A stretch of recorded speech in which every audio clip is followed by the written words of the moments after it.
All right, let's talk about one of the most important tools in our communication toolkit, reported speech. I mean, it's how we share stories, pass on gossip, tell our friends what the boss said. We literally do it all the time. And by the end of this, you're going to be a pro at it.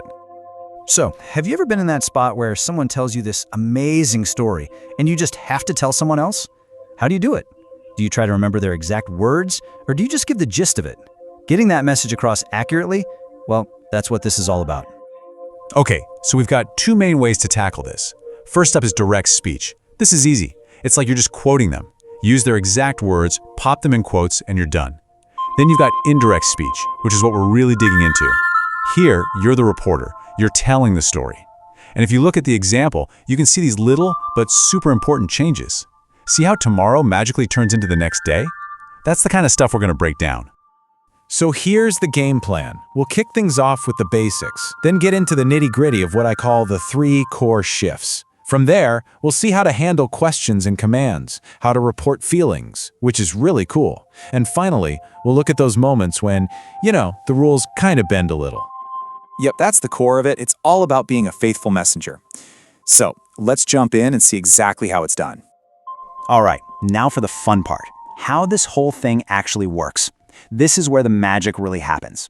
We're going to take a sentence, a direct quote, and we're going to transform it, step by step, into a perfect reported sentence. It's basically a formula, and trust me, it's way easier than it sounds. That's it. You don't need to memorize a giant rule book. It all boils down to just 3 core shifts. If you can nail these 3 things, you are pretty much all the way there.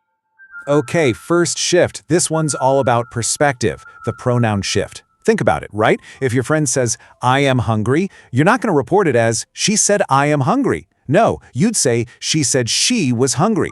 You have to switch the pronouns to match who's talking now, which is you. And hey, I've got a killer trick for you to remember this, the SON formula. It's super simple. The subject of the sentence changes the first person pronoun, like I or we. The object changes the second person, you. And the N? That stands for no change for third person pronouns like he, she, or they. SON.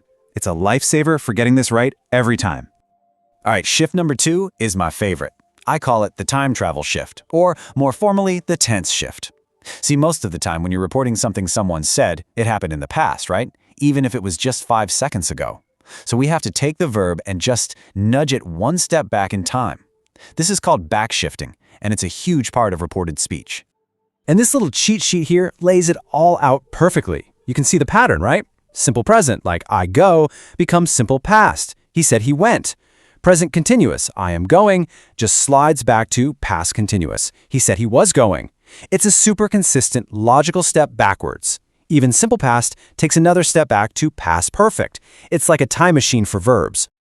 And that brings us to our third and final core shift, updating all those little words that nail a sentence down to a specific time and place. Words like here, now, today. Because think about it, the here and now when the person was speaking is now the there and then from your perspective. So we got to update those too. And here's another handy little chart for that. It's all about swapping words of nearness for words of distance. So now becomes then. Today becomes that day. Tomorrow becomes the next day. And of course, here becomes there. You're basically just adjusting the coordinates of the conversation to match your current point in time and space. Okay, so we've totally nailed the 3 core shifts for regular statements, but what happens when someone asks a question or gives a command? It's not just for statements, right? Let's dive in and see how our rules adapt. So, how in the world do you report a question without actually asking a question? That's the puzzle, right? Your job isn't to ask the question again. It's to report that a question was asked. That means the sentence has to change, and that question mark, it's got to turn into a period.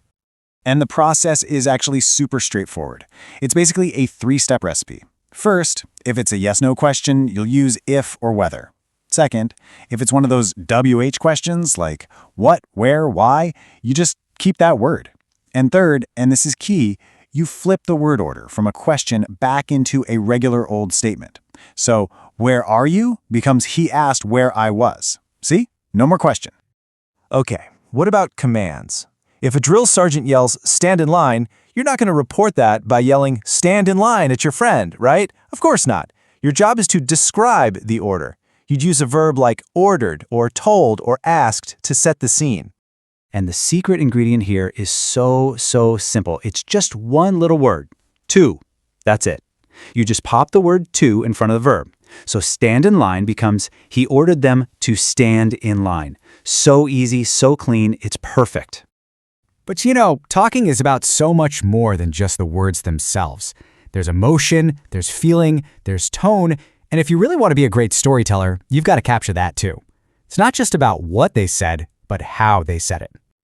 And here's how we do it. You take something like an exclamation, like hurrah. Instead of just quoting it, you translate the feeling. So it becomes, he exclaimed with joy. Or if someone says, alas, you'd report that he exclaimed with sorrow.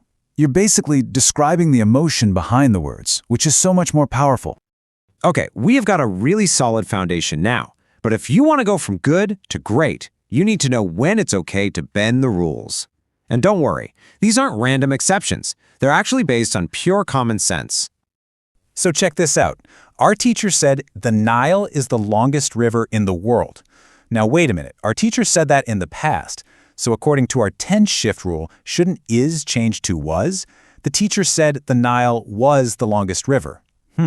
That doesn't sound quite right, does it? Did the Nile stop being the longest river? Exactly. And that's because it's not right. For stuff that's a universal truth, a scientific fact, or a habit that's still true, we just don't shift the tense. The Nile is still the longest river in the world. That fact hasn't changed, so the verb tense doesn't change either. It's as simple as that. So, let's recap. This is your complete toolkit for crushing reported speech. You've got the SON formula for pronouns. You know how to backshift the tense and update the time and place words. You can handle questions with if and commands with to. You even know how to report emotion. And crucially, when not to change the tense for universal truths. You're all set. So we've totally mastered the grammar, the nuts and bolts of how to report what someone said, but I want to leave you with one final thought. Every time we retell a story, we're passing it through our own filter, our own perspective. So even if we get every single rule right, can a report ever truly capture the full story of what was said? Something to chew on. Thanks for hanging out with me today.